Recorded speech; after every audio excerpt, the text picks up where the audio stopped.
You sure you want to play this build, though? It's kind of weird, dude. Sure you want to play this build?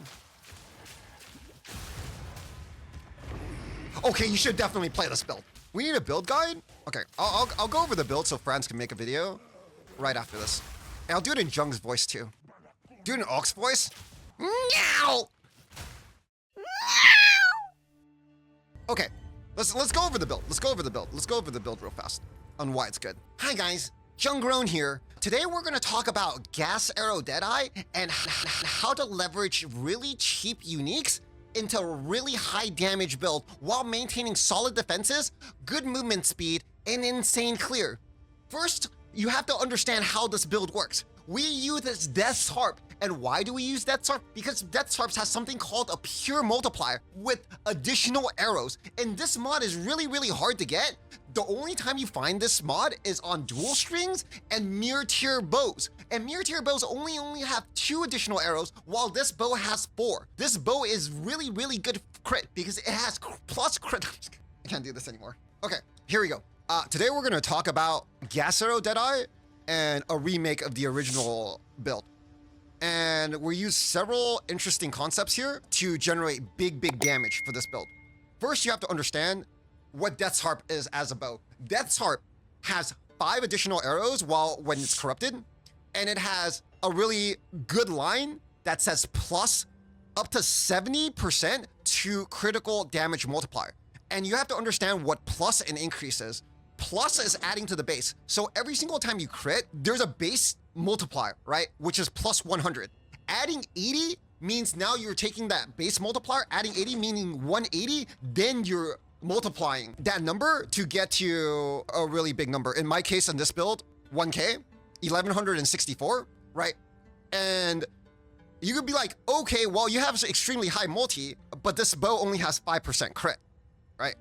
And we fixed that problem with North Paw. Okay, North Paw sets your base weapon crit chance at 9.6% with the corruption, and it has crit damage bonus and flat, which all 3 mods are exactly what we're missing in the Death's Harp build. We are missing flat, we want increased crit damage, and we want base crit. So North Paw is actually the ultimate item for this build. It enables the combination of these 2 things to generate damage, right? So how do you get the rest of your crit? Because we're playing bows, bows has this quiver called a visceral quiver, and it actually rolls up to 30% on the implicit and 30% or up to 38% increased crit chance as a mod. Okay, together you can get up to 68% increased crit, and you're like, that's not that much. That gets modified by quiver effect. There's 80 quiver effect on your tree, and you can get quiver effect on your jewels, right? Multiplying this number by, I think of my build times 2.5, okay? Quivers also generate tons of flat, which you need for Death's Harp, and it also generates crit damage, which is also insane for the build, right? This combination combined with rings with flat and an ingenuity provides all the flat you need for a build, and it provides, 1100 multi plus. You can see on the POB with Eye of Winter up, 91% crit chance. Most of that which you don't need because you never actually really need this unless you're doing like a T4 boss, because you can literally one-shot everything else in the game that's not, a T4 boss. Anyways, besides that, I went the cheap route and I took Warrior Invictus because getting elemental resistance and max life is kind of really, really good. 50 elemental res to all, plus some life is kind of important. Why is that important? Because I cannot use an Aziri's Helm because I'm using Radiant Grief. If you want to make this a 2-button build, you can go here and you can run this at like 2800 ES with Grim Feast, 5600 with 2400 life, right? It's a pretty hard build to kill when your build looks like this, but I chose to be lazy and I'm using Radiant Grief. And Radiant Grief will put my ES down to about 1500. So I wanted as much like life as possible on top of the freaking 1500 ES. For boots, I took 35 movement speed. I just took whatever suffixes I could find for cheap on the bottom and some energy shield so I can, get energy shield. For amulet, I took +3 prod skills and some crit chance. Whatever mods on top or you can find, just pick up because energy shield, life, evasion are all good. Rings, you want flat, life, resist. Same thing here. And then your jewels, I have 3 jewels here with blue jewels with area effect because you want those to be able to clear. And I took 3 jewels with quiver and like quiver effect and bonus damage to, or bonus crit damage to attacks, right? So that's my itemization here for you. And I think it's pretty simple. You honestly don't need this much damage for this build to be successful. You can have half of this damage and I feel like this build would be pretty good. And you can kind of like set up for like single target, whereas I'm just lazy and I don't care. I just blow shit up. Skills wise, right? We have your Gas Arrow. I use Martial Tempo for attack speed because it feels better. Primal Armament, no brainer, 25% more damage. Since all your damage is converted to elemental anyways, this is just 25% more damage. I use Conch because Conch is the best support gem for Gas Arrow and it's 40% more damage. I don't care about the less area effect because Claire with Herald. Immolate, since we're always, the monster's always ignited while you have Radiant Grief, this is just 30% as extra. I'm using Ice Bite here to clear it and help out my Heralds, but on single target, you should be using close combat, right? I have an Eye of Winter here for crit. You want Unleash here, but I haven't been using this because I one-shot all the bosses anyway, because I haven't really done any T4 bosses yet. Grim Feast here with Cannibalism, self-explanatory, heal your HP, get more ES. This is a single target setup for Eye of Winter and a Dark Effigy and Flame Wall are all single target setups. You drop Dark Effigy here because number 1, it generates rage.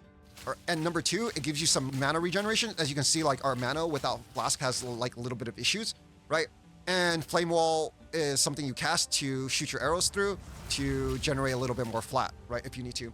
You have your Herald of Thunder here, which is combined with Herald of Ice is your twin triggers for clear. So you have Lightning Penetration here because I ran out of support gems. This, the 6th one should be cold. Lightning Mastery for 7% more damage on the Herald of Thunder. Glaciation, so it freezes for the Herald of Ice.